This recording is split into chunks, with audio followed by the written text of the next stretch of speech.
Good afternoon, everyone, and welcome to week 5 of the 6 Weeks to Flexible Work and Life Success series. My name is Callie Williams-Yost, and this series is part of a broader effort that we're leading to bring leaders, managers, teams, and individuals together to reimagine where, when, and how work is done to get through this pandemic and also thrive on the other side. To that end, today we are going to talk about how to avoid the common flexible work traps that can pop up, specifically as it relates to singular focus, all or nothing action. And ultimately, we're going to talk about how to avoid the randomness that often happens with flexibility. But first, I want to initially introduce my producer, Lauren. Hi, Lauren. Hi, everybody. So with that, now let's look at how to avoid some of these common flexible work traps that can trip us up along the way of implementing our strategies. So I'm going to share my screen. Okay, so where do we begin? Well, let me first forward the slide here. Okay, let's look at where we are in week 5. Well, Moderna announced a promising vaccine, but that is still months away. That gives us all a lot of hope, which is great. And organizations are starting to implement their next stage plans, and they're announcing them publicly. So we heard over the past week that Twitter and now Square has announced that employees probably can work from home forever. However, there's a caveat in there, which I'll talk about a little bit later. And there was also a story last night on the news about how Ford is opening up one of their larger plants, and they're doing it in a creative way. They're being flexible with space. They're being flexible with their staffing and their scheduling in order to accommodate the social distancing that we all need to be healthy. So again, it's that creativity in how, when, and where work is being done. And what I'm hearing is an initial grappling, which I'm inspired by this, is I'm hearing more and more leaders talk about that it's not just going to be enough to implement the tactics that they've been using to get through this initial stage of the crisis, but they're beginning to think about how the crisis can be a catalyst to just transform the way they have been working in their organization to set the organization up for greater success on the other side. So I'm finding this encouraging. We're seeing the opportunities, we're seeing what this can ultimately lead to in a positive way. But in order to be able to do that, we have to avoid some of the common traps that can get us stuck in terms of implementing flexibility in a strategic, coordinated, intentional way. And these traps existed pre-COVID. It's one of the reasons I believe that more organizations did not have culture-based flexibility that was part of its decision-making process, decision-making framework that they could execute on rapidly. And I think as organizations start to now look at the possibilities on the other side of the experience with this crisis, my hope is they can avoid these traps and really begin to leverage the power of strategic flexibility in the way work is done. And to do that, you want to ask yourself 3 questions. So we're going to use 3 examples of some of the common road traps, and we're going to look at each one of these questions. And the way you avoid it is you ask yourself these things. 1, is it strategic? Is what I am doing part of a broader strategy? Is it coordinated? Is it coordinated with all the other elements of the infrastructure of strategic flexibility? And is it intentional? Is it partnered with the framework of shared leadership that makes it a culture that is able to leverage and use that infrastructure in a way that allows you to get your jobs done, manage your life, run your business? Because again, you want to make sure that you're not being tripped up by a singular focus, by the all or nothing actions that are often taken, and the randomness that can be the implementation process for flexible ways of working that do not support strategic, coordinated, intentional use of how, when, and where we work. Because remember, at the end of the day, this is what we're going for. We are going for a strategic approach to how, when, and where work is done that allows managers, teams, and individuals to leverage work flexibility, technology, and workspace on and off site. Again, this is so key with strategic, coordinated intention in an evolving new normal. So it's responding to the shifting, recalibrating changes in realities to, again, do your jobs, achieve business goals, manage your lives, and actually rebuild the economic momentum that we need to rebuild, but do it in a healthy and safe way. So that is going to be a combination of remote work, staggered schedules, alternating A and B teaming, redesign workspaces, and technology. All of those ways of working are going to coordinate together in order to move forward as organizations, as individuals, not only through the crisis, but then on the other side. So I'm going to talk about the 3 common traps, and I'm going to use examples from the media. And these examples actually reflect some of the conversations that I am having. So I'm using these examples just because they're general and global, but they do reflect, again, some of the things I am hearing. So the common trap of a singular focus. This article is about how white-collar companies are racing to be the last to return to the office.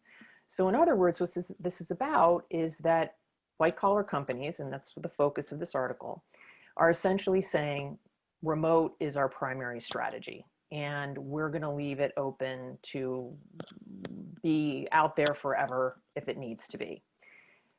And the challenge with that is you want to make sure that it is strategic, because what happens with this remote primary focus is it doesn't account for every job. And if it is part of a broader organizational strategy to remain operational in the pandemic as effectively as possible while keeping people healthy, that may apply to a percentage of jobs. And according to a recent Harris poll, 51% of US adults said they were working from home. Now that's interesting because 24% in another poll said it was for the first time, which there's another survey that said that only 37% of jobs could be done remotely. This is an academic study that's getting a lot of quoting recently in the media. But what is interesting, if you figure that difference between that 51% and that 37% is about that first time work from home 24%. So what we're finding is there were a lot of jobs that I think people were surprised could be done remotely are actually being done remotely in the pandemic, which is great. But that does not account for the jobs that either an aspect of that job is actually done better ultimately with some physical presence in an office, or like the people who work at the Ford plant, they've got to do their jobs in the plant. So if you're only focusing on remote, that does not allow you to step back and say, okay, so that's one aspect of our workforce right now. What about the other aspects, the other jobs that are out there? Do we have to stagger schedules? Do we have to do coordinated A and B teaming? How do we have to redesign the workspace for them? And again, you want to make sure that when you're always talking about how you are going to reimagine where, when, and how work is being done, you are not just focusing like a laser on only one tactic. Because if you're just being tactical that way, you're not seeing the bigger picture. Not to mention the fact that as realities change and perhaps there could be more on-site presence, people want to be on site. I mean, even this Harris poll said people who were working remotely, working from home, 61% of those people said at some point they would like to go back into the office. And we have found that in our work, that even when we implement flexibility in a way where people can determine how, when, and where they work best, people 2-3 days a week at most, maybe it's even 1 to 2 days a week at most, is when they really do choose to work off-site. And it's based upon what it is they're trying to accomplish, because there are basically things they feel are done more effectively when they're on site. So again, if you're only doing remote, you're not pulling in all those other elements of your strategy in terms of implementation. So whenever you find yourself getting stuck in that singular focus and not pulling back the lens, ask yourself, am I being strategic? Is it helping me execute a strategy with my organization? The next trap Hey, is Callie, the, real yeah, quick. We have a yeah, question from Diana. She was yeah, asking, you had mentioned some of the studies that with some of the statistics. Is there a place where you could, where the absolutely. participants You can know look what? for that? We'll put them up on the site. We will, and we'll send them out with the confirmation email or the follow-up email for this session. It's the Harris study. You can Google it. It's the recent Harris study and then a Monmouth University study that was done, but we will send the links for sure. Okay, and that's great. Thank you. Okay, so the next one is the all or nothing action trap. Okay, this is where you take extreme actions. And this article was about, and there's a number of articles now out there talking about how CFOs are getting rid of all the real estate. That's the way we're going because it saves all this money and now they're figuring everybody can work remotely. And that is very enticing perhaps right now because it saves a lot of money. But what ultimately you want to make sure is it coordinated with all the other aspects of the infrastructure of flexible work? And why you want to know that is because it goes back to what I said earlier, is that people ultimately oftentimes want to have some type of presence in the workplace. Now, after post-COVID, it's got to be a presence that makes sense, meaning it has to be a presence where there is a reason for me to be there and we're using my presence in a really thoughtful way. No, it's not just the default place I go because that's where I go. But to do that, you need the space and you want to use that space in a really creative, dynamic way. I actually think this is a great opportunity for workspace going forward, that to use it very efficiently and really creatively. But you can't do that if the tactical response is we're going to get rid of all of our real estate because it saves us money. You can still optimize your real estate. You can make it much more dense. You do not need necessarily as much real estate, but you just want to be really careful that you're not falling into that all or nothing trap. There is a recent example of this that everybody will recognize, which is the Yahoo decision to get rid of remote work. And I'd say also the IBM decision to get rid of remote work. That was an all or nothing action that, in my opinion, did not pull together all the elements of a flexible work infrastructure, like technology, like effective flexibility that has a process behind it, and leveraging workspace. It was because they viewed remote work as a siloed, standalone, so that was singular focus, siloed, standalone remote work policy that was not strategic, connected to a broader strategic execution strategy. And it wasn't pulled together to say, okay, so how does remote work play with all these other elements of our infrastructure so that it is effective? Because obviously it wasn't working the way they wanted it to, but they made an all or nothing decision instead of saying, how do we recalibrate this? So the same thing goes with workspace right now, is this conversation should be, or to avoid the trap, it should be, okay, how do we have to recalibrate how we're using workspace and how does it interact with all the other elements of the infrastructure so that we have that hybrid, on-site, remote, flexible schedules, coordinating, teaming, implementation to help us get our business done, to help people do their jobs, to help manage their lives, all that good strategic flexibility that you are looking for. Now, the next trap is what I call the randomness trap. Now, before COVID, there were really two challenges in terms of flexibility. The first challenge was that it was too rigid. In many cases, it was too rigid. It was too one size fits all. It wasn't dynamic, process-based dynamic process-based approach that could really adapt and pivot to the changing realities of the organization. But then the next part of it was just really organic and random.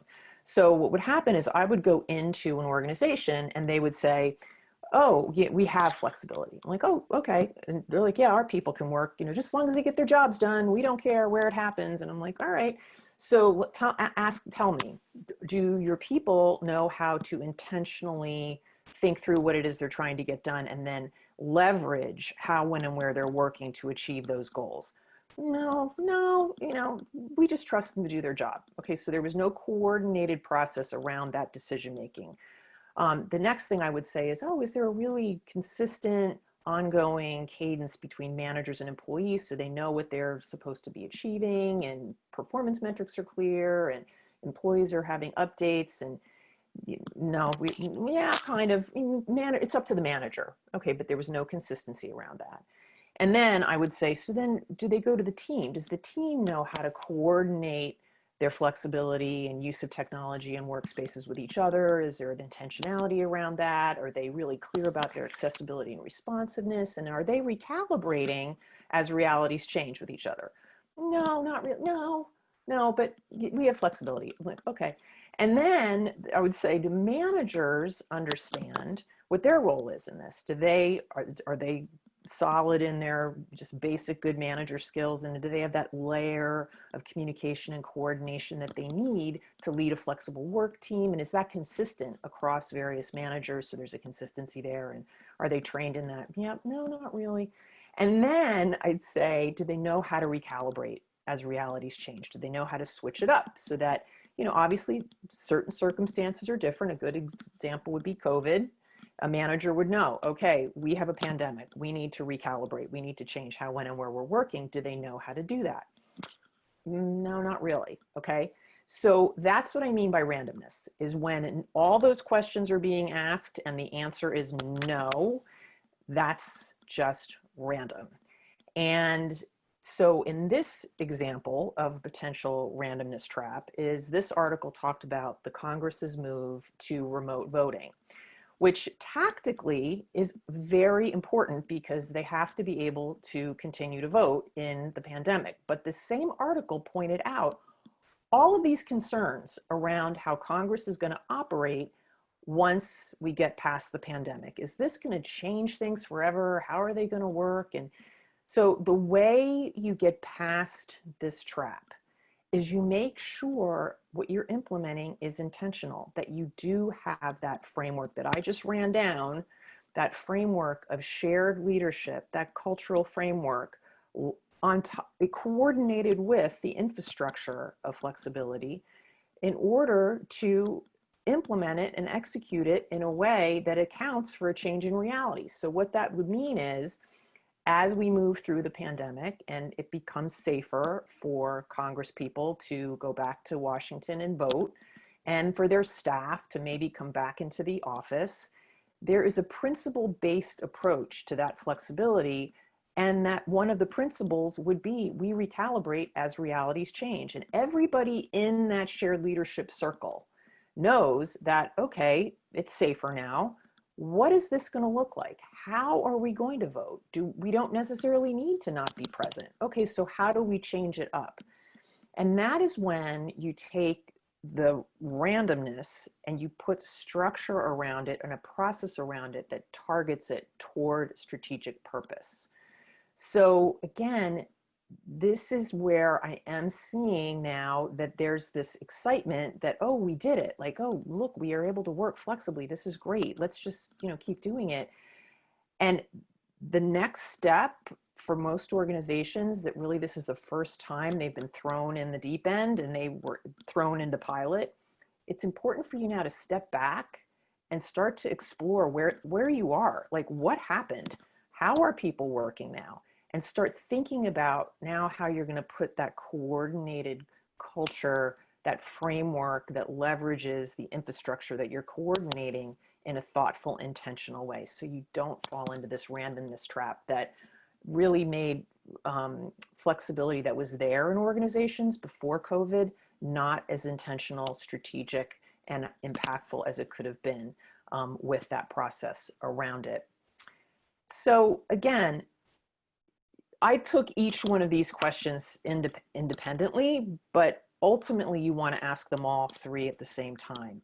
So for example, with the, I said I'd come back to the announcement that Twitter and the other Square, I guess the other company that Jack Dorsey owns, it's going to be forever. Like people can just work remotely forever.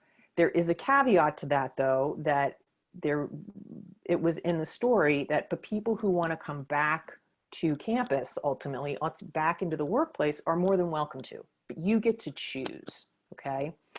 Now, I would say that approach is tactically valid, but to make it strategic, so it's linked to how Twitter is ultimately executing its business and people are doing their jobs and managing their lives, you want to make sure that that's linked to that broader strategic goal, that it is coordinated, meaning that the technology, the remote work, then the on-site, and then possibly the shifting schedules or A and B teaming that might be required to allow for the social distancing in the actual Twitter office.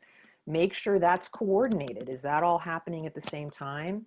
And then is it intentional? Is everybody operating from the same culture-based framework of behaviors, skills, tools, the decision-making process that then executes on that in a way that is, again, thoughtful about the business, allows the business to happen, but helps people do their jobs, manage their lives, and move everything forward in a thoughtful, coordinated way. So those are the questions you want to keep asking yourself to avoid the common traps that were there pre-COVID, but you don't need to fall prey to post-COVID because they're there. And as long as you're answering these three questions, you'll not only be able to continue to use the tactics that you need to use to get through this crisis in real time. Like you just have to tactically use remote work. You have to tactically think about real estate costs. You have to tactically just think about how you need to get the work done in real time. But you can then pull the lens back and start to leverage the learning of those changes and really begin to transform the way your whole organization is operating at a much more strategic level. So with that, I'm excited to also say that we're going to continue our conversation about what's leadership going to look like as we move forward with the pandemic and then beyond, because to manage and lead this parallel processing around the tactical steps you need to take to get through the real day-to-day of the pandemic, but then pull the lens back and use this as an opportunity to catalyze a broader strategic reimagining of work, that requires a different type of leadership than maybe we've had traditionally. And I am thrilled that a longtime mentor friend of mine, Kenneth Freeman, who is the newly retired dean of the Boston University Business School, but also the former CEO of Quest Diagnostics, is going to share with me what he thinks. And he is brilliant in terms of leadership literature, but then also leadership in action. So I'm anxious for Ken to talk to us, and I will be sharing that interview on Friday, and all next week we'll be sharing highlights of it. So looking forward to that. So what is up next? Well, Thursday, we are going to take a step back. I think this is really important. I thought about this the other day, and I'm like, you know what? I don't think we have even begun to give ourselves credit for everything we've done in such a short period of time. So what we're going to do on Thursday is we're going to step back and we're going to talk about all the things we have done right over the last 3 months, because there's a lot of challenges. There is a lot of stuff we still need to do, and absolutely, no doubt, okay, we have not solved many challenges that are facing us, but I'm going to tell you, we did a lot of awesome stuff in the last 3 months, and everybody has got to take a moment to be in awe of how rapidly we pivoted as an economy, as organizations, as individuals, and as uncomfortable and challenging and hard this was. We did it, and that is amazing. And it's important, before we now move forward, to talk about what we did and take a minute to just absorb it, because this is what I'm hearing from leaders, like, wow, I am just so surprised how people have stepped up. They're being really productive. And I'm going to talk about why people are more productive, tend to be more productive with flexibility, because I think that's one of the kind of ahas in all of this is you know, I am able to get things done, and maybe I am able to get them done even more effectively. Maybe not right now in terms of a pandemic response, but looking beyond the pandemic, looking to the future, and as things begin to evolve back to this sort of an evolving, flexible new normal, how do we build on what we did, just honor it, and then take it to the next level? But I just don't know if we've taken the time to reflect and say, wow, job well done, because it truly was remarkable.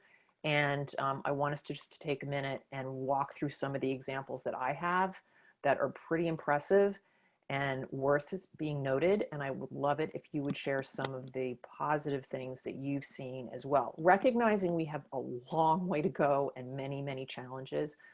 But I think we need to take some time to say, job well done. So that's what we're going to do on Thursday. So with that, are there any questions? I'm happy to take them. Lauren? Okay, Kelly, we have one from Joanne. She Okay. asks, as a team member or team leader, what are 2 to 3 starting questions, issues my team can tackle to get us going on a coordinated, intentional path? As a team? Well, you know, I think as a team right now, you just want to make sure that you aren't falling into any of these traps, right? So if you as a team are spending a lot of time talking about remote work, like remote, and that's what you need to be doing right now, and you need to optimize that, as you start to look to the future and look forward, just make sure that you're starting to say, as noise starts to happen around how we're bringing everybody back and what does that look like, start to say to yourselves, you know, what aspects of the work that we do we think we want to bring to the workplace, to a workspace potentially, and be thoughtful about that, because it's going to be tricky getting back into workspaces. It's not going to be easy. I mean, you're going to have, if you're taking an elevator, it's going to take you a while to get up there. Then once you're up there, you're not going to all be able to be sitting close to each other in a conference room. You're going to have masks on. I mean, it's going to be a higher bar to get into a workspace. So when you're there, use it. Start talking about that and start thinking about what that might look like. I would also say that you want to make sure that you are, as always, making sure you're coordinating with each other. You really have that framework going where you're, as individuals, thinking about what I need to get done, and you're having that cadence with each other. You're making sure you're getting clear updates on priorities, and you are coordinating as a team how, when, and where you're working as effectively as you can. And if you as a manager feel that you need some help on some of that, those good manager basics of setting clear goals and, you know, holding people accountable and setting priorities and checking in and creating, sort of leading the culture within a flexible work team, get some extra help with that. And that helps get past some of the potential randomness around all of this. So I would say, you know, again, be thoughtful about how you might start using workspace again. What does that look like? I would also double down on how you're communicating with each other, prioritizing, and putting that framework of shared leadership in place so that it's active and you won't have the randomness trap that you'll fall into. Anything you do going forward will be super thoughtful and super intentional. So that's what I would say. Any other question? That's all we got, Cal. Yep. All right. Okay. Well, we've come to the bottom of the half hour, and I can't believe we're already in week 5. I hope you'll join me on Thursday, where we do look at many of the things that did go well, and just begin to build on those achievements, because they are noteworthy. And then we're moving into week 6. We're going to recap the series, and I'm going to do on Thursday of next week 5 steps of what's next for organizations and for individuals. So we're coming to the end. And again, hopefully today you were inspired to find ways to not get stuck behind any of these traps that are just not necessary, and continue to take this experience to move your organization and even yourself forward. So with that, I thank you, and I'm going to leave you with our Rosie moment. We can do this. We are not only can do it, we're doing it. And that's what's exciting. And thank you for being here with me, and I hope you have a great day.